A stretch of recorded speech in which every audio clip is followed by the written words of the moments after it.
이는 다 이방인들이 구하는 것이라. 너희 하늘 아버지께서 이 모든 것이 너희에게 있어야 할 줄을 아시느니라. 그런즉 너희는 먼저 그의 나라와 그의 의를 구하라. 그리하면 이 모든 것을 너희에게 더하시리라. 아멘. 거룩하신 하나님께서 하나님의 사람들로 저희를 불러 세워주시고 선물로 주신 하나님의 예배 오늘도 받게 하신 은혜를 감사합니다. 하늘의 양식으로 우리를 먹이시고 생명의 진리의 말씀으로 우리의 영혼을 인도하여 주시옵소서. 온전하신 하나님의 나라 그 뜻을 구하고 찾는 자들 되게 하시고 마침내 이루실 하나님의 영광을 소망하여 그것들을 목격하며 증거하는 믿음의 백성들로 살아가게 하여 주시옵소서. 이 시간 예배할 때에 하나님의 홀로 영광 받으시길 원하오며 거룩하신 우리 구주 예수 그리스도의 이름으로 간절히 기도 올리옵나이다. 아멘. 찬송가 12장입니다.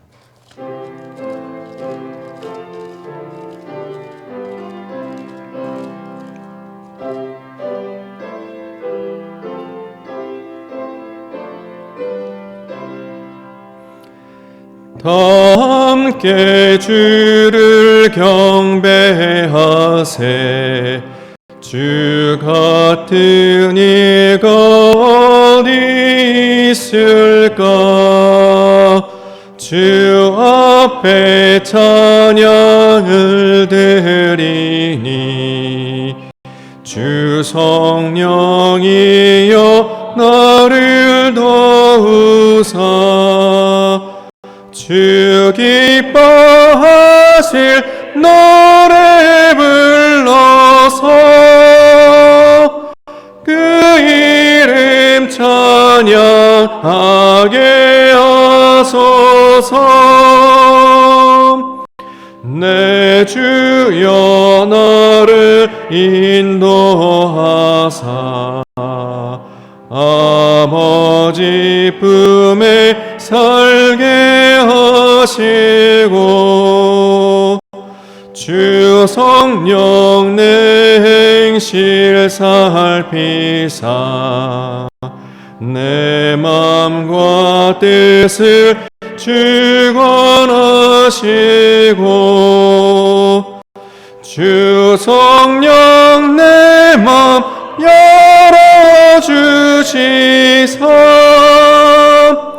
참 평화 간직하게 하소서. 주 성령 나를 감화하사 새 노래 나의 맘에 솟으니 잠들고 간절한 기도로 다 주께 영광 돌려보내고 주 성령 내 맘 열어주시사 내 주를 찬양 하게 하소서. 말할 수 없는 탄식으로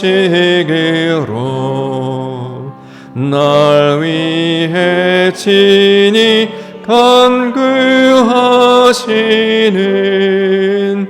주 성령 날 항상 돕나니 이 천한 몸은 주의 것이며 주님의 기여 이을 자임을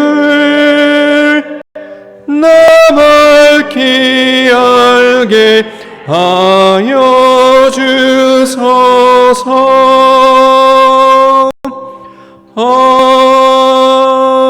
아멘. 교동문 40번 시편 96편 말씀입니다. 새 노래로 여호와께 노래하라. 온 땅이여 여호와께 노래할지어다. 여호와께 노래하여 그의 이름을 송축하며 그의 구원의 날마다 전파할지어다. 그의 영광을 백성들 가운데에 그의 기이한 행적을 만민 가운데에 선포할지어다. 만국의 모든 신들은 우상들이지만 여호와께서는 하늘을 지으셨으미로다. 존귀와 위엄이 그의 앞에 있으며 능력과 아름다움이 그의 성소에 있도다. 아름답고 거룩한 것으로 여호와께 예배할지어다. 온 땅이여 그의 앞에서 떨지어다. 하늘은 기뻐하고 땅은 즐거워하며 바다와 거기에 충만한 것이 외치고 밭과 그 가운데 있는 모든 것들은 즐거워할지어다. 그때 숲의 모든 나무들이 여호와 앞에서 즐거이 노래하리니 그가 임하실 때 땅을 심판하러 임하실 것이니라. 그가 의로 세계를 심판하시며 그의 진실하심으로 백성을 심판하시리로다. 아멘. 사도신경으로 신앙 고백하겠습니다. 전능하사 천지를 만드신 하나님 아버지를 내가 믿사오며 그 외아들 우리 주 예수 그리스도를 믿사오니 이는 성령으로 잉태하사 동정녀 마리아에게 나시고 본디오 빌라도에게 고난을 받으사 십자가에 못 박혀 죽으시고 장사한 지 사흘 만에 죽은 자 가운데서 다시 살아나시며 하늘에 오르사 전능하신 하나님 우편에 앉아 계시다가 저리로서 산자와 죽은 자를 심판하러 오시리라. 성령을 믿사오며 거룩한 공회와 성도가 서로 교통하는 것과 죄를 사하여 주시는 것과 몸이 다시 사는 것과 영원히 사는 것을 믿사옵나이다. 아멘. 찬송가 331장입니다.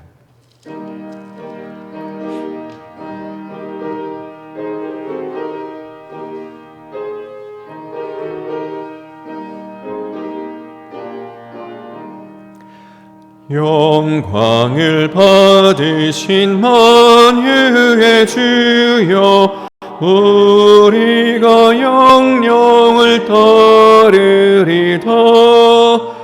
베푸신 은혜를 감사히 알고 진실한 마음으로 섬기겠네. 구주의 은혜 주시는 대로 영원히 받들어 섬기겠네. 찬송하겠네 찬송하겠네. 생명을 주시는 그 주로다. 구주를 높이고 잘 공경하여 온유한 마음으로 섬기리다. 주 예수 안에서 즐거워하며 충성을 다하여 섬기겠네. 구주의 은혜 주시는 대로 영원히 받들어 섬기겠네. 찬송하겠네 찬송하겠네. 생명을 주시는 그 주로다. 예수를 믿고서 늘 사랑하여 참 기쁜 마음으로 섬기리다. 온 마음을 드리고 순종하며 구주를 영원히 섬기겠네. 구주의 은혜 주시는 대로 영원히 받들어 섬기겠네. 찬송하겠네 찬송하겠네. 생명을 주시는 그 주로다. 김지훈 안수 집사님께서 기도 인도하시겠습니다. 함께 기도드리겠습니다. 하나님의 말씀을 통하여 창조하신 모든 피조물 가운데 저희를 사랑하셔서 이곳에 모이게 하여 주시고 주님을 찬양하며 예배할 수 있도록 하여 주신 것 감사합니다. 코로나로 인하여 저희가 한자리에 모여 함께 찬양과 예배를 드릴 수는 없지만 온라인에서 만나 함께 주님을 찬양하며 예배할 때 주님 저희들의 마음을 붙들어 주사 우리 가운데 주님께서 함께 계심으로 하나됨을 믿고 함께 예배하는 시간이 되게 하여 주시옵소서. 지난 한 주간 세상에서 살아갈 때 주님의 말씀을 사모하여 그 말씀을 묵상하였는지 주님의 말씀대로 살기로 노력하였는지 삶 속에서 주님 주시는 뜻을 찾고 그 은혜가 감사하여 주님을 찬양하며 살았는지 돌아보게 하여 주심에 감사합니다. 주님 언제나 함께하여 주시고 무엇보다 주님이 먼저 되는 주님을 나의 삶의 주인으로 모시는 삶 되게 하여 주시옵소서. 민족의 고유 명절인 추석을 맞이하여 가족과 친지가 함께 모일 때 그 가운데서도 주님이 함께하는 시간이 되게 하여 주시옵소서. 질병으로 인하여 예전과 같은 마음과 모습으로 만날 수는 없지만 그동안 만나지 못하였던 가족, 친진들에게 무난할 때에 주님의 사랑을 나누며 주님이 행하신 모든 일을 함께 기뻐함으로 나누는 시간이 될 수 있도록 하여 주시옵소서. 혹시 함께하지 못할지라도 주님의 사랑으로 이웃 만날 때를 기약하며 주님의 진리를 나누는 시간이 되게 하여 주시옵소서. 석촌동 이 자리에 옥토교회를 세우시고 그 가운데 주님을 믿는 자들을 모아주심에 감사합니다. 주님께서 사랑하시는 이 교회 주님의 진리의 말씀이 늘 충만하게 하여 주시옵고 주님께서 이 교회 이 모임 가운데 늘 함께하여 주시어서 주님을 향한 찬양과 기도가 끊이지 않게 하여 주시옵소서. 주님의 영광을 바라보며 말씀으로 성장하는 믿음의 공동체 되게 하여 주시옵소서. 주님을 믿는 자들의 수를 더하여 주시고 이 지역, 이 사회에 주님의 사랑을 전하는 옥토교회가 되게 하여 주시옵소서. 이를 위하여 늘 기도하시며 은혜의 말씀을 전하여 주시는 저희 목사님과 함께하여 주심에 감사합니다.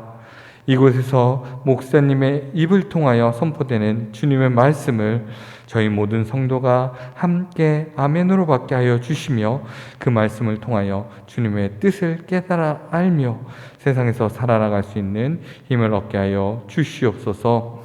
목사님께서 주님의 말씀을 준비하시며 성도님들을 위하여 중보기도 하시며 돌아보는 가운데 늘 담대함과 강건함을 주시고 하나님의 크신 뜻을 세우시는 목자 되게 하여 주시옵소서.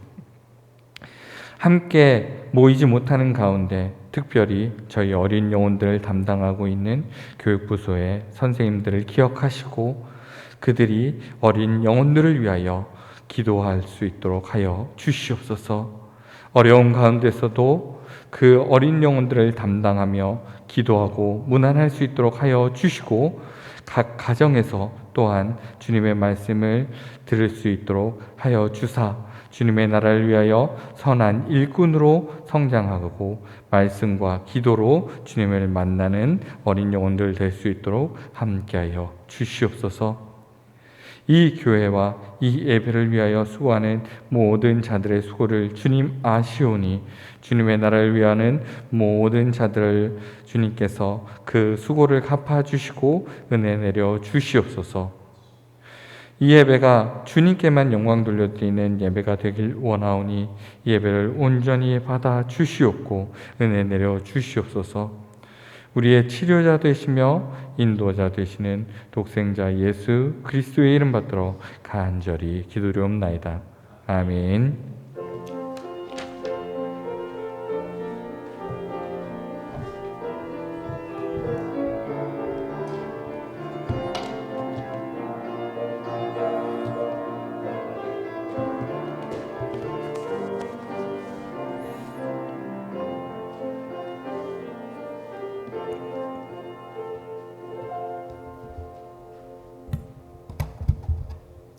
하나님 말씀 마태복음 6장입니다. 마태복음 6장 16절부터 마지막 34절까지 말씀입니다. 제가 봉독하겠습니다. 마태복음 6장 16절부터 마지막 34절까지.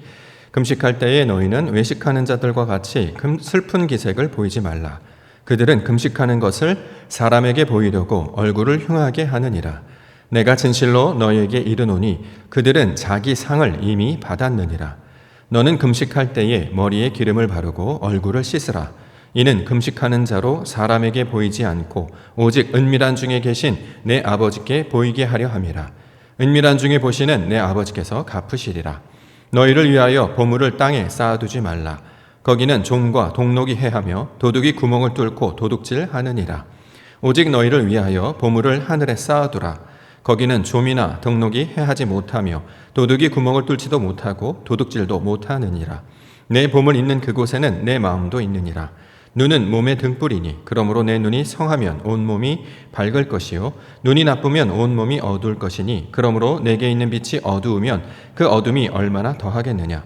한 사람이 두 주인을 섬기지 못할 것이니 혹 이를 미워하고 저를 사랑하거나 혹 이를 중히 여기고 저를 경히 여김이라.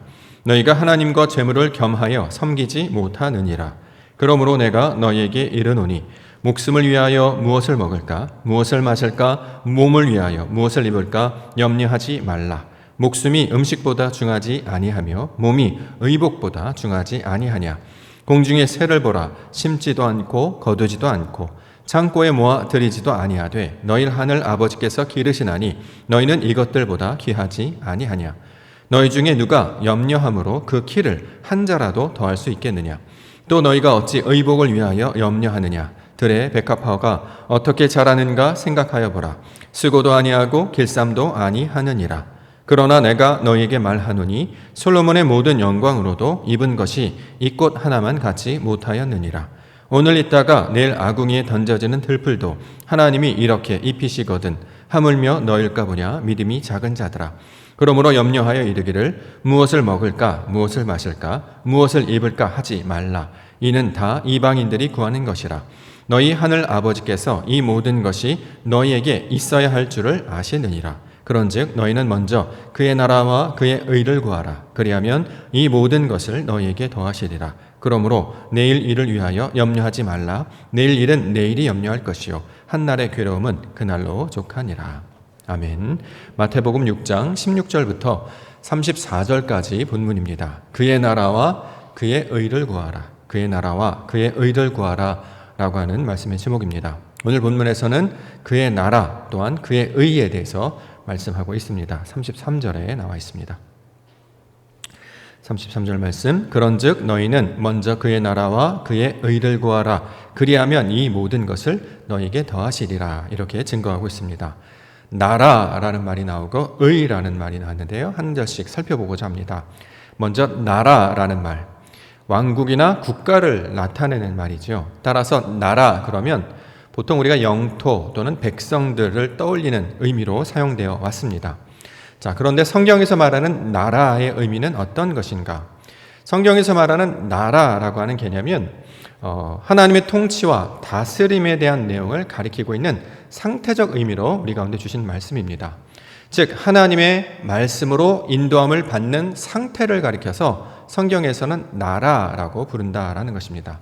그렇기 때문에 먼저 그의 나라를 구하라 라고 주신 말씀은 사람의 생각이나 세상의 교훈이나 가르침을 따르지 아니하고 하나님이 주신 하나님의 진리의 말씀으로 인도함을 받는 상태가 될 것을 가리키고 있는 말이 되고 있습니다. 자, 의라는 말도 나오는데요. 의.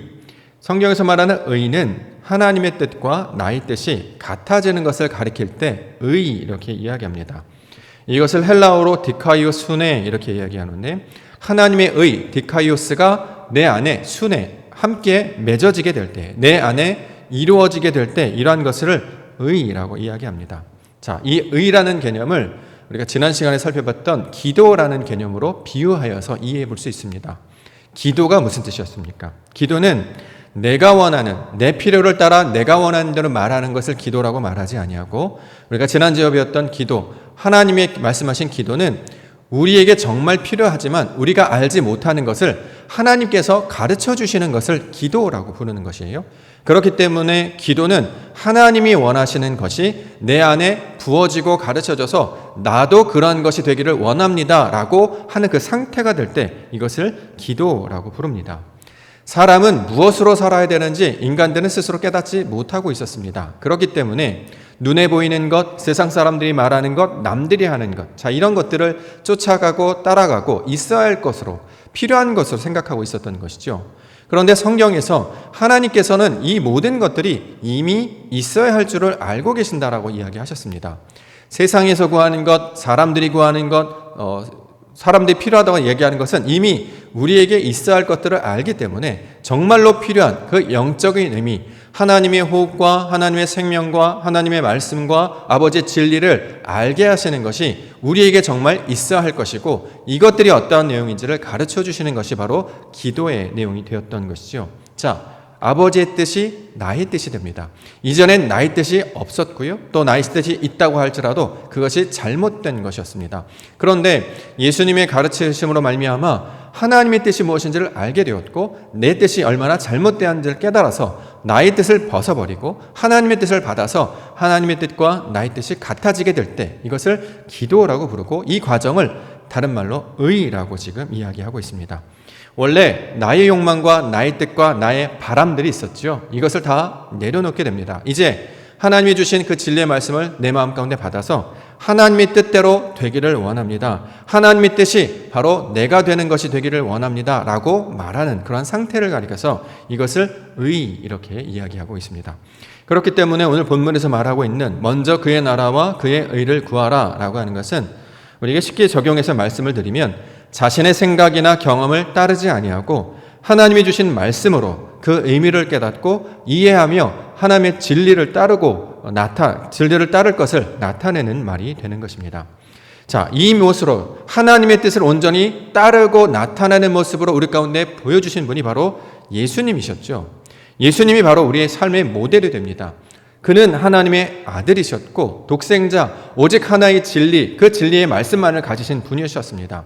그래서 어떻게 살아가냐면 자신의 뜻을 펼치러 이 세상 가운데 온 것이 아니라 나는 아버지의 뜻을 이루려고 온 것이다 라고 하여서 철저히 하나님의 말씀과 뜻에 순종하며 살았습니다. 그 마지막 겟세마네 기도의 순간 가운데서는 나의 원대로 하지 마옵시고 나의 뜻대로 되게 하지 마옵시고 오직 아버지의 원대로 아버지의 뜻대로 되기를 원합니다 라고 고백하시며 십자가로 나아가 죽으셨다라는 거죠. 이게 삶의 모델이고 이것을 통해서 하나님의 뜻을 이루는 것을 하나님의 나라와 그의 뜻을 구한다라고 주시는 말씀이 되고 있습니다. 자, 이것을 다른 말로 하나님의 아들들이 된 자들의 모습을 우리 가운데 가르쳐주고 있습니다. 그렇기 때문에 이 말씀 우리가 삶 가운데 적용을 해본다면 하나님의 말씀을 받은 하나님의 백성들은 자신의 뜻대로 하지 않습니다. 이전의 경험대로 하지 않습니다. 내 육신의 욕망에 솟아오르는 그것을 따르지 아니하고 오직 하나님이 기뻐하실 것을 따라가는 인생으로 바뀌며 살아가게 된다라는 것입니다.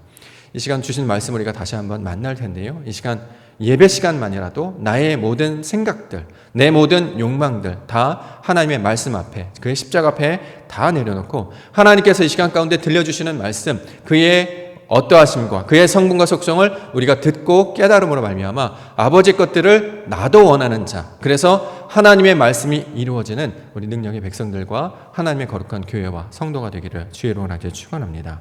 자, 오늘 말씀들을 함께 살펴보고자 합니다. 자, 나의 생각이 아니라 하나님의 뜻대로 우리를 바꾸어 주시고 하나님의 사람으로 만드시는 일을 그의 나라와 의를 구하라 라는 내용으로 우리 가운데 주신 것이라는 거예요. 그러면 그 뜻이 무엇인지 한 구절씩 살펴보고자 합니다. 첫 번째 말하고 있는 것은 금식에 관한 내용을 우리 가운데 설명하고 있습니다. 마태복음 6장 16절입니다. 16절 말씀, 금식할 때에 너희는 외식하는 자들과 같이 슬픈 기색을 보이지 말라. 그들은 금식하는 것을 사람에게 보이려고 얼굴을 흉하게 하느니라. 내가 진실로 너희에게 이르노니 그들은 자기 상을 이미 받았느니라. 자, 본문에서 금식이라는 단어가 나왔습니다. 자, 금식 어떤 의미입니까? 우리는 금식을 어떻게 이해하고 있을까요? 보통 금식 그러면 음식을 먹지 않는 것, 이렇게 우리가 이해하고 있었던 거죠. 그런데 중요한 것은 이 금식은 기독교만 하는 것이 아니잖아요. 불교에서도 수행을 할 때 이 식음을 전폐하여서 이 소위 벽면 기도라고 하는 것들을 합니다. 그때도 음식을 먹지 않지요. 또 우리가 잘 알고 있는 이슬람 라마단이라고 하는 금식 기간이 따로 정해져 있습니다. 그들의 신앙의 행위를 지키고 이것들을 따르기 위해서 특별한 시간, 그래서 모든 신앙인들이 함께 지키는 신앙의 규칙들로 금식들을 해오고 있다라는 거죠. 그래서 주간에는 아무 음식을 먹지 아니하고 밤만 되면 음식을 먹는 것으로 그렇게 금식 기간을 정해놓고 있었습니다. 성경에 보면 바리새인들도 일주일에 2번씩 금식했다라고 기록하고 있기도 합니다.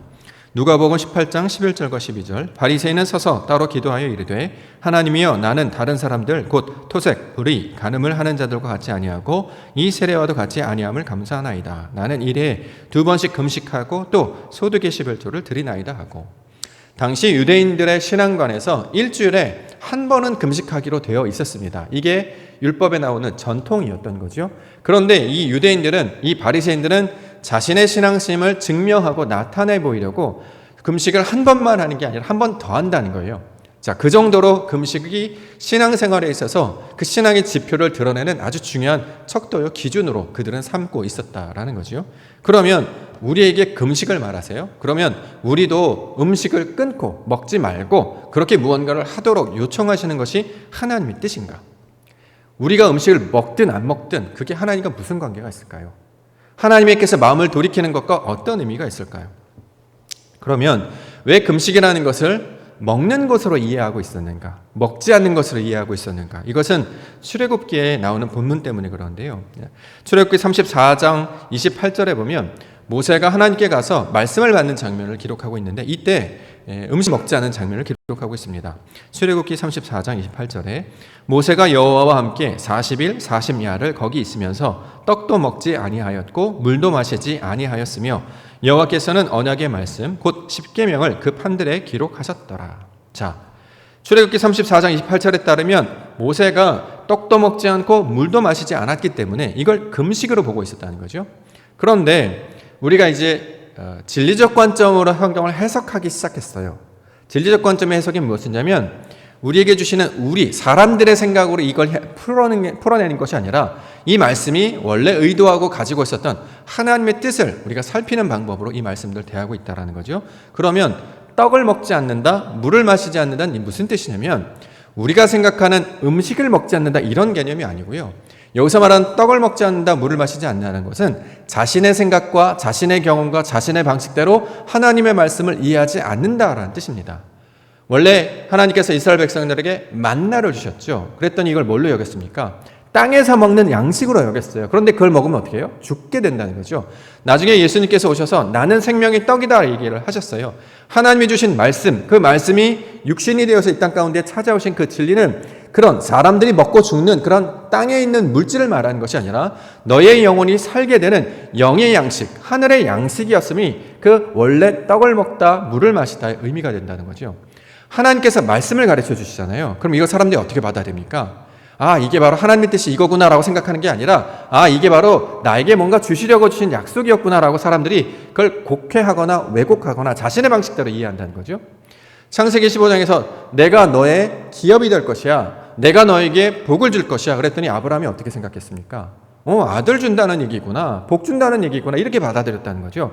하나님께서 하나님의 백성들에게 말씀을 주셨어요. 그랬더니 어떻게 받아들여요? 하나님의 뜻이 무엇인가를 알려고 들지 않고 아, 이건 이런 뜻으로 주신 것이네 라고 자기 스스로 자기 마음대로 자기의 성과 경험대로 말씀을 왜곡하여 이해하는 것을 가리키고 있는 말을 물을 먹다 마시다인데 이제 모세는 그렇게 하지 않았다라는 것입니다. 떡을 먹고 물을 마시는 것, 사람의 방식과 사람의 방법으로 이해하지 않고 여기에 보면 말씀을 깨닫기 시작했다라는 말씀으로 이 말씀을 지금 이 구절을 주고 있는 것이죠. 그렇기 때문에 본문에 나타나는 금식이라고 하는 단어는 음식을 먹지 않는다라는 내용이 아니라 원래 무슨 뜻이냐면 하나님의 뜻, 하나님의 뜻이 무엇인지를 구하고 이것들을 내 마음 가운데 찾으라라고 주신 말씀의 내용이 바로 금식이라는 단어가 주고 있는 의미가 되고 있습니다.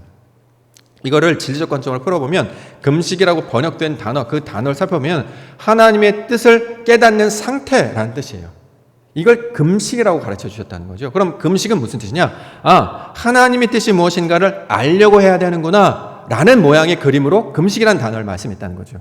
금식이 무슨 뜻입니까? 먼저 그의 나라와 그의 의를 구하라 그 뜻이에요. 그런데 사람들은 먼저 그의 나라와 그의 의를 구하는 게 아니라 어떻게 해요? 굶었어요. 밥을 안 먹었단 말이죠. 음식을 안 먹으면 하나님께서 들어주시겠다라고 생각했다는 거죠. 그걸 말하는 게 아니고 그건 신앙의 행위고 종교 행위잖아요.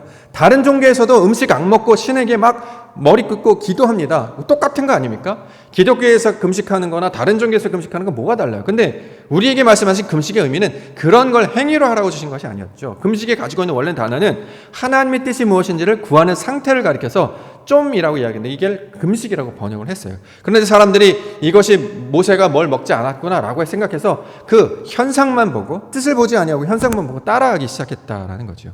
자, 금식은 하나님의 나라와 뜻을 구하는 그 내용을 가리키고 있는 말입니다. 어떻게 해야 되는가? 17절과 18절에 이어서 설명하지요. 너는 금식할 때 머리에 기름을 바르고 얼굴을 씻으라. 이는 금식하는 자로 사람에게 보이지 않고 오직 은밀한 중에 계신 내 아버지께 보이게 하려 함이라. 은밀한 중에 보시는 내 아버지께서 갚으시리라. 자, 금식 할 때라고 번역이 돼서 금식을 하다라고 우리가 생각하는데 성경에 나오는 모든 단어는 우리에게 하다라고 주신 것이 아니라 금식이란 이런 뜻이에요. 어저께 우리가 금요 예배 때 면제하다라는 단어 봤잖아요. 면제 우리가 7년 끝년마다 너희는 면제해 주어라 그래서 우리가 마치 면제하는 것처럼 깨닫는데 우리가 면제하는 것이 아니라 면제가 무슨 뜻이냐면 이렇게 하는 것이야 라고 가르쳐 주셨다는 거죠. 본문의 금식도 마찬가지입니다. 우리 보러 금식하라고 주신 것이 아니라 금식이란 무슨 뜻이냐면 바로 머리에 기름을 바르는 것과 똑같은 것이야. 금식이란 얼굴을 씻는 것과 똑같은 뜻이다라는 것을 우리 가운데 말씀을 하고 있습니다. 그러면 머리에 기름을 바르는 게 무슨 뜻입니까? 우리에게 머리에다 이렇게 참기름, 식용 이렇게 바르는 건가요? 그럴 만한 건 아니죠. 그걸 하라고 준 게 아니잖아요. 무슨 뜻입니까? 머리에 기름을 바르다라고 하는 것은 구별하다라는 의미를 가지고 있잖아요. 옛날 구약에 왕이나 선지자나 제사들을 세울 때에 기름을 부었다는 거죠. 어떻게 해요? 구별하기 위해서 보통 사람과 다르다라는 것을 나타내기 위해서 기름을 부었어요. 이걸 기름을 붓다라고 이야기해요. 그것은 기름을 부었다라는 것은 구별했다는 뜻이고 그럼 구별한 증거가 무엇이냐? 다 왕이나 선지자나 제사장은 다 하나님의 말씀과 교통하는 자였기 때문에 말씀을 가진 자가 되었고 그 말씀을 전하는 자가 되었기 때문에 너는 세상 사람들과 구별되었다라는 의미를 주었다라는 거죠. 그러면 금식이라는 단어가 머리에 기름을 바르라 하고 그 단어와 똑같은데 머리에 기름을 바르다는 것은 구별하다는 것이고 결국 하나님의 말씀을 간직하는 것이 되기 때문에 이 금식의 뜻과 머리에 기름을 바르는 뜻이 똑같다라는 의미를 가르쳐주고 있습니다. 또 하나의 설명이 얼굴을 씻으라 이렇게 난 거죠. 얼굴을 씻으라 그랬더니 어떻게 해요? 진짜 가서 막 세수하고 있다는 거예요. 그런다고 하나님의 뜻을 알까요? 그게 아니에요. 그걸 의미로 받아들여야 되는 거죠. 얼굴을 씻으라라는 게 뭡니까? 우리와 나타나 있는 것들을 어떻게 해요? 진리로 깨달으라라는 말씀이잖아요. 원래 우리는 어떤 생각을 가지고 있습니까? 나의 생각이 있고 세상의 교훈이 있고 어서 들은 풍월도 있고 썰도 있고 쩐도 있고 다 있어요. 근데 여기 하나님의 말씀 듣는다는 거죠. 하나님의 말씀을 어떻게 이해하냐면 하나님의 뜻으로 이해하는 게 아니라 하나님의 마음으로 이해하는 게 아니라 썰로 하나님의 말씀 보고 내 생각으로 하나님의 말씀 듣고 세상의 교훈을 하나님의 말씀 보니까 왜곡해서 들린다는 거죠. 그랬더니 사람을 하나님께서 하나님의 이야기를 하니까 사람들이 그것을 금송아지로 바꿔주는 거랑 똑같은 일이 되는 것입니다. 그렇기 때문에 얼굴을 씻으라라고 하는 것은 깨끗한 말씀, 거룩한 말씀으로 나의 속사람에 담겨져 있는 모든 비진리적인 것을 벗어버리고 거룩한 하나님의 질서의 말씀으로 새롭게 되어라라는 뜻이 바로 얼굴을 씻으라라고 하는 말씀입니다. 자, 금식은 하나님의 뜻을 깨닫는 상태를 가리키는 말이에요. 그것을 금식이라고 이야기한다는 거죠. 자, 이것을 머리에 기름을 바른다는 의미로 설명하고 있고 얼굴을 씻으라라는 말로 지금 설명하고 있습니다. 이게 다 같은 의미가 되는 것이죠. 은밀한 중에 보시는 하나님. 자, 이것을 이야기할 때 우리가 지난번에 은밀하다라고 주님 말씀 봤잖아요. 은밀하다, 몰래 들어가다 이것이 아니라 그 마음 깊은 것 가운데 들어져 있는 그 속의 뜻. 우리가 보통 보여지는 것만 보는데 그걸 판단하는 것이 아니라 감추어진 비밀, 감추어진 진리, 그 속에 나타나는 그 진짜로 하나님의 뜻을 깨달아야 된다라는 말씀이 뜻이 되고 있습니다. 하나님께서는 자신의 뜻을 나타내시기 위해서 말씀이라는 그릇을 주셨죠. 성전이라는 그릇을 주셨습니다. 그러면 우리가 말씀을 보고 성전을 보면 그 안에 담겨져 있는 내용물을 알아야 되는 거예요. 그래서 그걸 은밀한 것이다 라고 이야기한다는 거죠.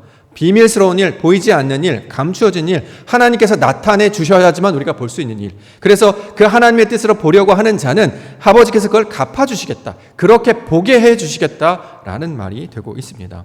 여태 우리는 어떻게 살아갔느냐? 자신의 뜻과 자신의 소견과 자신의 방식대로 살았어요. 하나님께서 너에게 이런 말씀을 주시면 이거 나한테 뭐 어떤 복을 주시는 거구나. 날 잘 되게 하려는 것이구나. 그래서 내가 이 땅 가운데 잘 살게 하시는 것이나 착각하며 살았다는 거죠. 그런 뜻이 아니고 너의 마음에 하나님의 뜻을 가르쳐 주셔서 세상에 나타난 모든 현상, 세상에 못하는 모든 이야기를 네 생각과 네 경험으로 판단하지 말고 하나님이 주신 뜻이 무엇일까를 이해하고 판단함으로 아버지 뜻을 쫓아 나아갈 것을 가리키고 있는 말입니다. 이걸 다른 말로 뭐라고 합니까? 그의 나라와 그의 의를 구한다라고 해요. 이걸 다른 말로 금식이라고 똑같은 말이 된다는 거죠. 머리에 기름을 바르고 얼굴을 씻는 것. 자, 이것들로 우리를 깨끗하고 정결하게 해서 모든 상황 가운데 나타나신 하나님의 뜻을 깨닫고 찾는 자들이 되는 것이에요. 그것을 가리켜서 하나님의 아들들, 교회, 하나님의 백성이다 이야기한다는 거죠. 코로나 시대입니다. 우리가 여러 가지 시대를 살아갑니다. 이때 하나님의 뜻이 어떻게 있습니까? 이걸 누가 이해할 수 있겠습니까? 하나님의 말씀을 가진 하나님의 백성들, 교회들만이 이 말씀의 뜻이 무엇이고 이 상황이 어떤 뜻인지를 분별하여 알 수 있게 된다는 거죠. 그러면 이 상황 가운데 있었던 너희들이 세상에 어떻게 해요? 빛이 되어서 말씀의 진리를 깨닫고 전하는 자들이 되어서 하나님의 뜻이 무엇인지를 알게 하여라. 자, 이 일을 이야기하고 있는 것이죠. 자, 그래서 우리 마음 가운데 하나님의 뜻을 깨닫는 자로 살게 하시는 것이 하나님의 뜻이 되고 있습니다.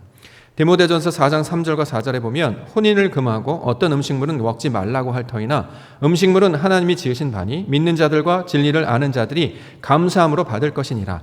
하나님께서 지으신 모든 것이 선하매 감사함으로 받으면 버릴 것이 없나니 하나님의 말씀과 기도로 거룩하여짐이라.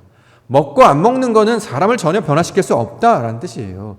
구약에서는 부정한 것, 정한 것을 구별하여서 가르쳐 주지만 이제 믿는 자들, 진리를 아는 자들은 먹는 것, 안 먹는 것, 그런 행위를 통해서 하나님의 뜻을 판단하거나 나타내는 것이 아니라 하나님이 주신 말씀, 내가 하나님의 마음과 똑같은 마음이 되는 그 기도로 말미암아 우리가 어떻게 해요? 거룩하여진다, 깨끗하여진다, 성결하게 된다라고 말씀하고 있는 것입니다.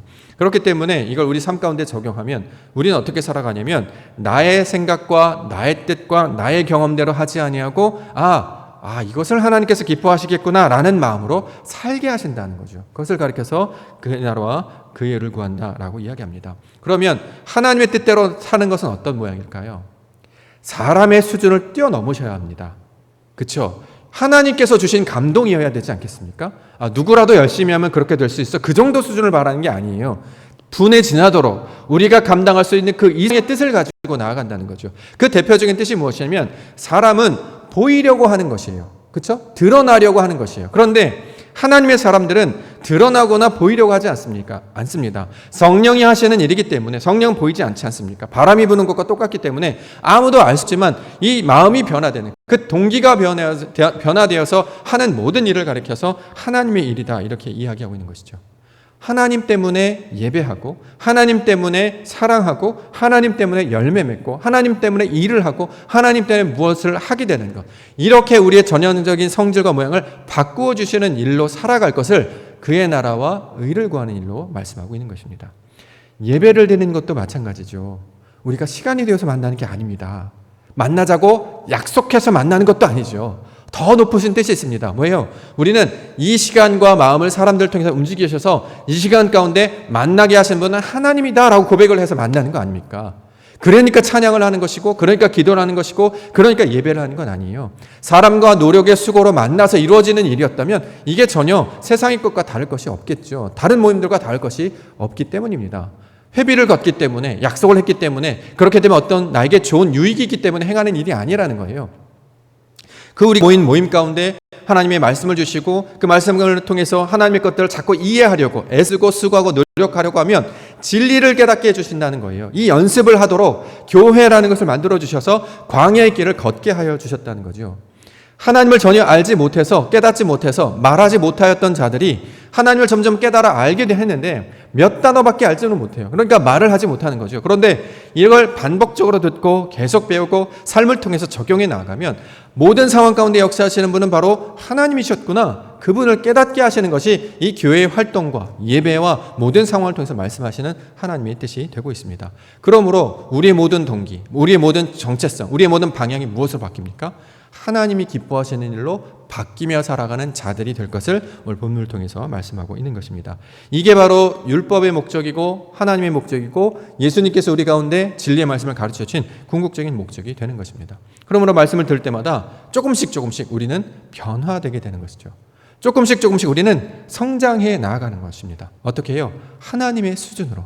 사람의 생각으로는 결코 할 수 없는, 이런 상황 가운데서도, 그런 어려운 상황 가운데서도 그런 마음을 갖게 하신 것이 하나님이셨구나라는 고백을 하게 하시도록 우리를 보여주시고 이것 가운데 모아주셨습니다. 이 상황 가운데 역사하시는 하나님을 우리 믿음의 눈, 진리의 것으로 발견하는 은혜가 우리 성도님들과 교회 가운데 있기를 원합니다. 자, 그 다음에 이야기하는 것은 보물입니다. 보물에 관한 이야기하고 있습니다. 19절과 20절 함께 읽겠습니다. 너희를 위하여 보물을 땅에 쌓아두지 말라. 거기는 좀과 동록이 해하며 도둑이 구멍을 뚫고 도둑질하느니라. 오직 너희를 위하여 보물을 하늘에 쌓아두라. 거기는 좀이나 동록이 해하지 못하며 도둑이 구멍을 뚫지도 못하고 도둑질도 못하느니라. 자, 보물이 뭐죠? 보물을 땅에 쌓아두는 것과 보물을 하늘에 쌓아두는 게 뭡니까? 여기서 말하는 보물은 무슨 뜻이냐면 하나님께서 주신 말씀이라는 뜻을 가지고 있어요. 금은보화를 가리키고 있는 말이 아닙니다. 실제로 성경에서 말하고 있는 금은보화도 다 하나님의 말씀을 은유적으로 상징하는 말들이었죠. 반짝반짝 빛나는, 빛을 내는 것과 같은 물질로 말씀을 은유적으로 가르쳐 주신 거예요. 그렇기 때문에 보물을 땅에 쌓아두지 말라라고 하는 것은 하나님이 주신 말씀을 사람의 생각과 뜻으로 판단하거나 해석하지 말라라는 거예요. 그걸 땅에 쌓아두다라고 이야기해요. 어떤 현상이 벌어지면 이걸 어떻게 해석해요? 자신의 육신의 생각대로 판단하는 거예요. 그러면 어떻게 됩니까? 이건 진리가 아니기 때문에 무너져 버리게 만다는 거죠. 다른 사람이 와서 빼앗아 버리고 된다는 것이고 다른 것들이 와서 더 영향을 받게 된다라는 것입니다. 그러므로 여기서 땅에 쌓아두지 말라라고 하는 것은 자신의 경험, 자신의 어떤 생각, 어떤 가지고 있던 뜻을 통해서 하나님의 말씀을 판단하거나 생각하지 말라 이렇게 이야기하고 있습니다. 그럼 반대로 보물을 하늘에 쌓아두라라는 것은 무엇이 될까요? 보물을 하늘에 쌓아두라. 이건 하늘에 쌓아두다는 건 저 하늘에 무언가 창고에서 쌓아둔다 이게 아니라 하나님이 주신 말씀을 진리로 깨닫는 것을 하늘에 쌓아두다라는 말로 설명하고 있습니다. 하늘의 속성을 가진 말로 우리 가운데 깨달았기 때문에 그것이 내 안에 아버지의 뜻으로 알게 된다라는 거죠. 그렇기 때문에 육신의 생각과 판단으로 하지 말고 하나님의 진리의 말씀 그 뜻으로 구별하여서 판단할 것을 가리키고 있는 말이 보물에 관한 내용입니다. 요한일서 2장 15절부터 17절 이 세상이나 세상에 있는 것들을 사랑하지 말라. 누구든지 세상을 사랑하면 아버지의 사랑이 그 안에 있지 아니하니 이는 세상에 있는 모든 것이 육신의 정욕과 안목의 정욕과 이상의 자랑이니 다 아버지께로부터 온 것이 아니요 세상으로부터 온 것이라. 이 세상도 그 정욕도 지나가되 오직 하나님의 뜻을 행하는 자는 영원히 거하느니라. 이렇게 이야기하고 있습니다. 세상으로부터 온 것을 땅의 기준으로 판단해서 그것을 이해하면 땅에 쌓아두는 것이 되고 세상에서 온 것이지만 하나님의 뜻으로 이해하고 판단하면 어떻게 해요? 하늘에 쌓아두는 것이 된다는 거죠. 적용을 해볼까요? 우리에게 똑같은 시간이 주어집니다. 근데 이것을 하나님과 함께 보내는 시간이 됐습니다. 보통 우리가 예배하는 걸 이렇게 얘기하죠. 이게 바로 하늘에 쌓아두는 것이 된다는 거죠. 정말 차곡차곡 쌓아두는 어떤 물질적 개념이 아니라 하늘의 걸 받았다라는 뜻이에요. 이거를 하나님께서 나에게 주셨던 시간, 하나님께서 나에게 허락하신 그런 상황, 건강, 모든 과정을 아버지의 뜻으로 해석하는 것을 하늘에 쌓아둔다라고 표현한다는 거죠. 그렇기 때문에 하늘에 속한 백성들로 이 이야기를 하고 있습니다. 그럼 본문에 눈에 관한 이야기하고 있죠. 22절, 23절. 눈은 몸의 등불이니 그러므로 내 눈이 성하면 온몸이 밝을 것이요 눈이 나쁘면 온몸이 어두울 것이니 그러므로 내게 있는 빛이 어두우면 그 어둠이 얼마나 더하겠느냐. 자, 눈. 하나님께서 가르쳐 주신 시야를 가리키고 있는 말이죠. 자, 우리가 하늘로 쌓아놨어요. 그럼 하늘의 눈으로 본다는 거죠. 아버지의 뜻으로, 진리로, 그리스도의 영으로, 성령의 눈으로 세상을 본다는 것입니다. 그럼 어떻게 돼요? 밝게 보인다는 거예요. 그 뜻이 무엇인지를 알게 되는 것이고 그것을 하나님의 눈, 하늘의 눈, 아버지께서 주신 그 진리의 눈으로 해석하지 않고 여전히 자신의 생각과 경험, 이성에 내려두면 그건 몸이 어두운 것과 똑같다. 그러니까 빛이 어두우면 더 어두워지는, 그러니까 판단하지 못하고 깨닫지 못하는 상태가 된다라는 것을 가르쳐주고 있는 말입니다. 자, 우리에게 하나님께서 말씀을 주셔서 하나님의 뜻을 알게 해주셨습니다. 이 연습을 하고 이 훈련을 하면 어떤 나타나는 일을 어떻게 해요? 아버지의 뜻으로 해석하기 시작한다는 거죠. 예배도, 구제도, 우리의 섬김도, 우리의 모든 봉사도, 우리의 삶도, 우리에게 주어진 가족도, 우리에게 준 교회도, 지역도, 사회도, 세상도 다 하나님께서 우리 가운데 펼쳐주셔서 만들어진 사건들이라는 거예요. 자, 이것들을 아버지의 뜻으로 해석하여서 그가 기뻐하실 뜻을 따라 나의 몸을 예수님께서 드리신 것처럼 드려가면 어떻게 됩니까? 아버지의 영광이 어떻게 나타나는지를 보게 해주신다. 자, 이 이야기를 하고 있습니다. 지금까지 이것을 본 사람들이 있었을까요? 아버지의 영광을 보셨습니까? 내게 무언가를 맡겨드렸더니 하나님께서 그걸 보게 해주셨습니까? 조금씩은 우리가 발견을 했을 거예요. 그런데 온전한 것을 다 깨닫지 못했습니다. 다만 맛은 보기는 했죠. 아버지의 뜻이 무엇인지 믿음의 길로 우리가 돌아섰기 때문에 시작됐습니다. 근데 중요한 것은 단순히 믿음의 길로 돌아서는 것으로 끝나는 것이 아니라 실제로 삶 가운데 아버지의 행하신 일이었구나라는 것을 경험하게 하실 거라는 거예요. 말씀으로 우리가 뭔가를 선택하죠. 이전에 우리가 선택은 어떻게 했습니까? 내가 생각하는 이성, 내 합리, 내가 가진 경험, 내가 가진 걸 경험을 통해서 뭔가를 판단하고 결정했다는 거죠. 그런데 이건 하나님께서 하시는 일이라는 것으로 아버지께서 하는 일로 이걸 깨달아서 내 것들을 들여가면 그 역사를 통해, 그 과정을 통해 이거 하나님이 하신 거네 라는 고백을 우리로 하게 하신다는 거예요. 이게 바로 하나님의 백성들이 나타나는 일이 된다는 거죠. 아직 보지도 못했습니다. 경험하지도 못했어요. 그런데 어떻게 해요? 믿음으로 나아가게 되는 거 아니겠습니까? 그러니까 세상의 법으로 생각을 한다면 편법을 하지 않는 이유가 아버지 길을 믿기 때문에 아닙니까? 이전에는 공부를 잘해서 똑똑한 사람이 돼야 뭔가 잘할 수 있다고 여겼어요. 이게 세상의 기준이죠. 그런데 하나님의 방법은 똑똑하고 지적인 것을 강조하는 것이 아니라 하나님이 기뻐할 것을 강조한단 말이죠. 그래서 최선을 다해요. 그런데 나의 능력이 부족하거나 연약해서 그것을 다 이루지 못합니다. 그렇다고 해서 세상 가운데 무너진 자가 되게 하느냐? 그렇지 않았다라는 거죠. 아버지의 방식은 수만 가지, 수천 가지 모든 이들에게 다 선하신 계획이 있기 때문에 그 길을 따라 나아가면 분명히 이거 하나님이 하셨구나라는 고백을 하게 하는 백성으로 우리를 인도해 주실 것이라는 거예요. 이걸 깨달아야 된다는 거죠. 나의 수고와 노력으로 열심히 해갖고 내가 이만큼 돼야지, 이걸 경험하는 건 야곱과 같은 인생이고 우린 이스라엘이잖아요. 그렇죠? 이스라엘 한 번도 경험해 보진 저 가나안 땅을 올라간다는 거죠. 예루살렘 땅으로 올라가는 것이고 새 하늘과 땅 보지도 못했어요. 그 하늘이 어떤 것인지도 개념조차 없습니다. 근데 새 하늘, 새 땅을 말씀하셔서 그걸 우리로 기대하게 하셨다는 거죠. 우리가 여전히 육신에 매여서 나라는 존재로 살아가는데 하나님은 끊임없이 나라는 존재로 살지 말고 너는 하나님의 사람이라는 존재로 살아가야 되를 우리 가운데 계속 요청하신다는 거죠. 그렇기 때문에 세상의 가치관이나 세상의 말에 우리가 흔들리지 않고 그 말씀을 붙들고 나아가는 자로 인도해 주셨습니다. 이것을 붙들고 살아가도록 우리 가운데 주신 말씀이 하나님의 백성들에 관한 내용이 되는 것이죠. 그래서 이것을 통해서 자꾸 그의 나라와 그의 의를 구하라 라고 이야기하는 거예요. 왜요? 너희는 하나님의 백성이기 때문에. 기준이 어떻게 됩니까? 하나님이라는 거죠. 추석을 가면 이제 우리 가족들 만나게 되겠죠. 그럼 다 물어보지요. 언제 뭐 할래? 어떻게 뭐 할래? 맨날 물어보잖아요. 언제 학교 갈래? 뭐 언제 만날래? 뭐 언제 할래? 뭐 이런 거 물어볼 게 없으니까 이제 그렇게 얘기하는 거죠. 근데 세상에서 어떤 그런 비슷한 기준들이 있었어요. 언제는 뭐 하고, 언제는 어떻게 하고, 이런 기준들이 있는 게 다 세상에서 만들어낸 이야기잖아요. 그런데 하나님은 우리에게 뭘 말하십니까? 하나님의 뜻을 구하는 것을 계속 가르쳐 주고 있다는 거죠. 사람들이 만드는 그 방법, 사람들이 만든 그 때가 아니라 하나님의 방법, 하나님의 때가 있다라는 거예요. 그걸 기대하고 살아가도록 우리에게 요청하시는 것. 그래서 우리를 믿음의 사람이라고 하고 세상 사람들은 바보 같다고 얘기하는 이유가 보지도 못하고 알지도 못하는데 좋은 거 주신대 라는 것으로 간다는 거죠. 그 믿음 가운데 나아가면 그 믿음으로 말미암아 영광을 보게 되리라 우리 가운데 가르쳐주고 있습니다. 그렇기 때문에 하나님의 눈으로 하나님의 뜻으로 세상을 바라보는 자가 되게 하시는 것, 이것이 그의 나라와 의를 구하라 주신 말씀의 내용이 되고 있습니다. 자, 마지막으로 주시는 말씀, 우리가 항상 기억해야 되는 것은 무엇이냐? 아버지께서 있어야 할 줄 아신다. 우리가 이걸 꼭 기억해야 합니다. 31절부터 33절 다시 한번 보겠습니다. 그러므로 염려하여 이르기를 무엇을 먹을까 무엇을 마실까 무엇을 입을까 하지 말라. 이는 다 이방인들이 구하는 것이라. 너희 하늘 아버지께서 이 모든 것이 너희에게 있어야 할 줄을 아시느니라. 그런즉 너희는 먼저 그의 나라와 그의 의를 구하라. 그리하면 이 모든 것을 너희에게 더하시리라. 자, 무엇을 먹을까 무엇을 마실까 무엇을 입을까. 이방인들이 하는 것, 하나님을 알지 못하는 세상 사람들이 하는 거라는 거예요. 왜요? 사람들은 그게 필요했다고 생각해요. 먹는 거, 입는 거, 마시는 거. 그러니까 먹고 살아가는 것. 나를 위해서 뭔가를 해 나가는 것이 꼭 필요하다는 걸 세상 사람은 이야기한다는 거예요. 근데 중요한 건 성경에서 이 모든 것은 다 아버지께서 아신대요. 우리가 뭐가 있어야 될지를 다 아신대요. 그분께서 해결해 주신다는 거잖아요. 그럼 우리는 어떻게 살아야 됩니까? 우리 생각하는 우리의 필요를 구하는 것이 아니고 세상에서 말하는 세상의 필요를 달라고 구하는 것이 아니고 아버지께서 말하는 그거를 우리가 구해야 한다라는 거예요.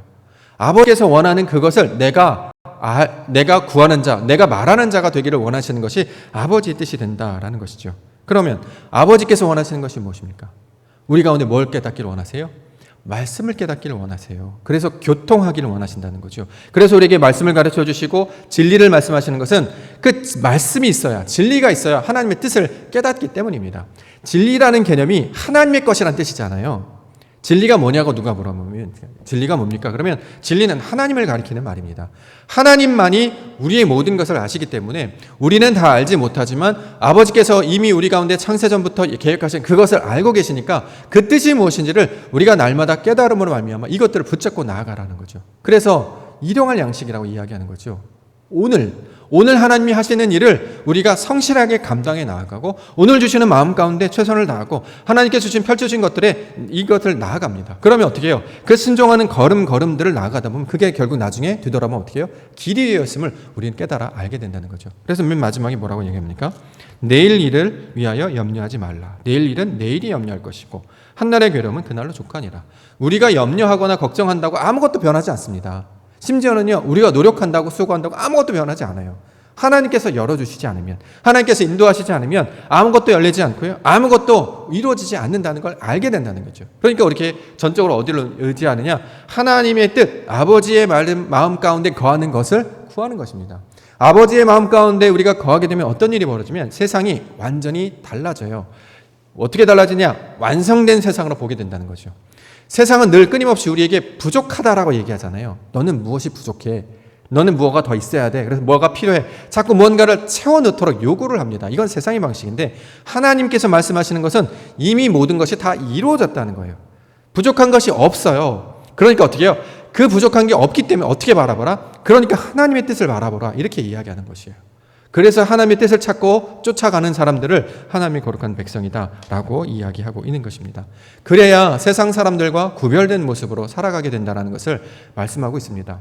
신앙으로 우리가 적용을 해보죠. 교회를 다니면서 신앙생활을 하면서 세상과 똑같은 것을 요구한다고 하면, 그것을 우리가 바란다고 하면 사실 신앙생활을 할 필요가 없지 않겠습니까? 그렇죠? 세상 사람들이 원하는 걸 우리도 똑같이 원한다고 하면 우리는 여전히 세상의 모습과 똑같아야 된다는 거 아니겠습니까? 신앙을 한다는 것과 하나님을 믿는 건 세상 사람들이 말하는 것과는 다른 수준의 것을 구한다는 것이에요. 그게 뭐냐? 하나님의 나라, 아버지께서 원하시는 그 뜻, 아버지께서 원하시는 그 모양대로 살아가는 자가 된다는 것이죠. 자, 이것을 가르쳐 주시는 말씀이 오늘 예수님을 통해서 주시는 이 본문의 내용으로 우리 가운데 설명하고 있습니다. 이전까지 유대인들은 육신을 따라 살았습니다. 자신의 생각을 따랐습니다. 세상에서 말하는 그런 것들로 살았습니다. 그런데 하나님께서 말씀하시는 영적 이스라엘, 하나님의 사람, 하나님의 교회는 세상에서 말하는 가치, 세상에서 말하는 그런 것들로 살아가지 아니하고 하나님께서 말씀하신 기뻐하신 뜻을 쫓아 살아가는 인생들이 되어야 된다라는 거죠. 그 일을 통해서 결국 우리에게 말씀하시는 것은 우리의 모양이 아버지의 뜻 가운데 나아가는, 그것을 깨닫고 그것을 감당하는 그리스도 예수님의 모습을 담게 하여 주시옵소서. 이것들을 우리가 붙잡고 나아가는 시간이 되기를 원합니다. 예수님께서 이 땅 가운데 오셨어요. 그래서 그분이 마지막에 뭐 하셨죠? 죽으셨단 말이죠. 그럼 우리도 어떻게 해요? 죽어야 된다는 것이에요. 결국에는 우리가 죽으면, 여기서 죽는다는 건 나의 옛 생각, 나의 육신적인 생각들입니다. 심지어 내가 가지고 있는 기도 제목도 내려놓으셔야 돼요. 내가 뭘 바라고 원하는 거 다 내려놓으셔야 돼요. 이미 완성되었기 때문에 우리에게 부족하다는 건 솔직히 하나님께서 원하시는 것이 아니라는 거죠. 하나님께서 원하시는 건 다른 것을 구하라고 자꾸 이야기하시는 거예요. 그것이 무언가를 찾게 해달라고 우리 날마다 구해야 된다는 것입니다. 삶을 통해서 우리에게 맡겨지신 신분들이 있지 않습니까? 예를 들어서 가족 중에 일원이기도 하고요. 직장에서는 어떤 일을 하기도 하고 또는 교회에서는 어떤 일을 하기도 합니다. 각자 어떤 역할들이 있습니다. 또 위치들이 있고 자리들이 있습니다. 그렇게 위치들이 있고 자리들을 준 것은 그 자리 위치를 통해서 하나님의 뜻이 무엇인지를 알게 하시는 거예요. 구하게 하시고 찾게 하신다는 거죠. 자, 이것을 통해 살아가는 백성들이 바로 하나님의 아버지를 따르는 백성들이 될 것입니다. 그러니까 우리는 먹고 사는 문제, 이 땅의 문제에서 뛰어나서 그것을 초월하여서 하나님의 것을 해석하고 그것을 말하는 자들이 되어야 될 것입니다. 에피소드 하나만 말씀을 드리고 말씀을 정리할까 합니다. 우리가 지난주에 있었던 일인데요. 어떤 분이 꿈을 꾸셨다라는 고백을 하셨어요. 자, 꿈을 꾸게 되면 여러분들 어떻게 보통 반응하실까요? 어떤 분들은 꿈을 꾸면 복권을 사러 가시는 분들이 있겠죠. 그렇죠? 또는 어떤 분들은 꿈을 꾸면 이거 무슨 일이 나한테 일어나는 거 아니야? 두려워할 수도 있고 걱정할 수도 있을 것입니다. 근데 우리가 지난주에 꿈을 꾸셨던 그분은 말씀하시면서 어떤 이야기를 했냐면 꿈을 꾸고 나서 어떻게 했느냐? 하나님께서 나에게 예배하라고 하시나 보다 이렇게 해석하셨다는 거예요. 그래서 실제로 예배를 나오셨어요. 이게 놀라운 기적이 아닙니까? 똑같은 현상이 벌어져요. 근데 그걸 어떻게 해석해요? 하나님께서 원하시는 것이 무엇일까라고 해석한다는 거죠. 이걸 우리에게 요청하시는 거예요. 아이가 어떤 모양을 보였어요? 어떻게 해야 됩니까? 하나님께서 원하신 게 뭘까? 이걸 봐야 된다는 거죠. 자, 어떤 모양을 보면 복권을 사야 되겠네? 이건 자신의 욕망이 발동하는 거죠. 내가 그러한 욕망을 갖고 있었기 때문에 어떤 현상을 만나면 그것과 결합시키는 거예요. 자기 힘이 되는 생각이죠. 누가 그걸 해준답니까? 세상이 그걸 허락하지 않거든요. 어떤 사람은 꿈을 꾸거나 어떤 일이 생겼더니 두려워하거나 겁내요. 왜요? 내 자아에 걱정이 있거나 근심이 있거나 연약한 것이 있기 때문에 그것과 결합을 하는 거죠. 근데 우리 안에 어떻게 해요? 말씀이 있는 자들은, 성령이 있는 자는 어떻게 반응합니까? 하나님의 음성으로 듣는다는 거예요. 그렇게 어떻게 해요? 그럼 하나님께서 원하시는 것이 무엇일까라고 해서 찾아서 그것이 예배든 기도든 찬송이든 말씀이든 아버지의 뜻을 구하는 모습으로 나의 생각과 마음을 조준하고 조정해 나아가는 것입니다. 그래야 아버지의 것들을 찾는 발견들이 우리 삶 가운데 나타날 수 있게 된다는 거죠. 이 일들을 우리 가운데 하도록 하나님께서 말씀으로 우리를 초청하여 주신 줄 믿습니다. 그러므로 삶에서 나타나는 모든 현상을 통해서 하나님의 뜻을 찾고 그분께서 기뻐하시는 일이 무엇일까를 찾고 그 일들을 감당하시는 우리 성도님들 되시면 좋겠습니다. 왜냐하면요, 그 일들을 해야 영광을 보지 않겠습니까? 전 너무나도 감사한 게 하나님께서 목사로 세워주셨어요. 그러면 기대하는 것이 뭐냐면 이 자리를 감당해 나가면 뭔가를 보여주시겠다는 약속이시자는 거잖아요. 하나님, 제가 잘하진 못합니다. 그러나 성실하게는 할게요. 정직하게는 할게요. 남주처럼 뛰어나고 화려하고 멋지게는 할 수 없습니다. 왜요? 능력이 부족하고 연약하기 때문에요. 그러나 열심히는 해볼게요. 성실하게는 해볼게요. 한 번도 빼먹지 않고 한 번도 꾀부리지 않고 그냥 그 자리에서 착착하게 해나갈게요. 그러면 하나님의 때에 그 성경의 인물들 중에 인생에 한 번, 두 번 나타날까 말까 한 그 놀라운 역사가 우리 인생 가운데 나타나서 아, 이게 바로 하나님의 뜻이었구나를 언젠가는 보게 해주시고 깨닫게 해주신 나를 우리 가운데 말씀해 주신다는 거죠. 노아는 방주의 모양이 어떤지 모르고 그냥 말씀 하루 그날 순종하는 것뿐 아니었습니까? 나중에 알고 보니까 그게 방주였고 그것을 통해 가족이 구원을 받았다는 알 것처럼 우리도 주시는 그날 하나님의 뜻을 통해서 그분이 주시는 그 방향을 따라서 나아가게 되면 그것이 바로 생명의 길이요, 평강의 길이요, 하나님의 뜻이 있는 그 길이 되어줄 줄 믿습니다. 이것들을 우리가 연습하며 삶 가운데 적용하며 우리의 교회 이름처럼 마침내 이루실 아름다운 땅, 좋은 땅, 옥토를 만드시려고 하는구나, 그것들 기대하며 소망하시며 나아가시는 우리 믿음의 성도님들과 교회가 되기를 주님의 이름으로 간절히 축원합니다. 기도하겠습니다. 거룩하신 하나님, 하나님의 뜻과 하나님이 기뻐하시는 방법들로 생각하고 살아가도록 요청해 주셨습니다. 우리가 온라인으로 모이던 함께 모이던 이 모든 것은 우연한 일이 아니요, 사람의 수고와 노력도 아니요, 오직 하나님께서 만들어주신 상황입니다. 이것을 주님의 눈으로, 하나님의 눈으로 바라보게 하시고 하나님의 마음으로 깨닫게 하여 주셔서 우리 안에 역사하시는 그 성령 하나님의 발동으로 말미암아 아버지 하나님을 영원롭게 하며 그 뜻 가운데 나아가는 믿음의 백성들 되게 하여 주시옵소서. 60여 년의 역사 가운데 옥토의 이름으로 교회를 세우시고 그 이름처럼 아름다운 땅, 좋은 땅, 말씀의 땅, 진리의 땅 되게 해주셨사오니 우리의 심령이 옥토밭이 되게 하시고 우리의 마음밭이 하나님의 말씀으로 충만하여 줘서 어떤 현상이 벌어질 때마다 내 안에 욕망이 발동하는 것이 아니라 하나님의 마음이 발동하게 하시고 하나님의 말씀이 발동하게 하여 주셔서 그를 통해서 아버지의 뜻으로 우리의 몸과 마음을 드려지는, 그래서 산제서로 주님을 기쁘시게 하는 죄 백성들 되게 하여 주시옵소서. 거룩하신 예수 그리스도의 이름으로 간절히 기도올리옵나이다. 아멘. 교회 소식 전해드리겠습니다. 코로나 방역 4단계 진행 중입니다. 10월 3일까지 온라인 예배, 주일 예배는 온라인 예배로 진행하도록 하겠습니다. 자, 내일부터 추석 기간 진행되는데요. 그러나 새벽 예배, 수요 예배, 금요 기도회는 똑같이 대면 예배로 본당에서 진행합니다. 가족들 혹시 찾아오신 분들이 있으시면 예배에 참여하셔도 좋을 것 같습니다. 온라인 헌금 계좌번호 열려 있습니다. 농협계좌로 헌금과 또 내용들, 이름과 내용 기입하셔서 송금해 주시면 되겠습니다. 옥토교회 설립 60주년 행사위원회 온라인 회의가 돌아오는 토요일 날 오전 10시에 온라인으로 열리도록 하겠습니다. 따라서 이 회의가 끝나는 대로 구역사역원 진행하도록 하겠습니다. 다음 주 토요일 날 온라인 예배 사전 녹화는 토요일 날 오후 5시 본당에서 진행합니다. 주일에는 정기당회로 모이도록 하겠습니다. 기도하겠습니다. 거룩하신 하나님 아버지, 오늘도 주의 말씀을 붙잡고 하나님의 뜻을 쫓아 사는 백성으로 우리를 불러주셨습니다. 하나님을 기억하게 하여 주시옵소서. 아버지께서 기뻐하시는 그 뜻이 있는 것임을 기억하게 하여 주셔서 세상에 소망을 두지 아니하고 오직 하나님께 소망을 두며 살아가는 자들 되게 하여 주시옵소서. 마침내 그 믿음으로, 마침내 그 고백으로 사는 자들에게 아버지께서 놀라운 일을 펼쳐주실 줄 믿습니다. 눈으로 보기만 하였다가, 귀로 듣기만 하였다가 실제로 우리의 삶을 통해서 모든 것들을 경험하게 해주실 줄 믿습니다. 그 약속의 자녀로, 소망의 자녀로 살게 하시고 땅의 소욕을 쫓아 나아가지 아니하고 오직 하늘의 영광, 그 아버지 하나님이 기뻐하신 뜻을 쫓아 살아가는 믿음의 백성들과 교회가 되게 하여 주시옵소서. 지금은 우리 구주 예수 그리스도의 은혜와 하나님 아버지의 무한하신 사랑하심과 성령 하나님의 교통하심이 말씀을 따라 믿음으로 살기를 다짐하는 모든 성도들과 이 교회 위에 지금으로부터 영원토록 함께 있을지어다. 아멘.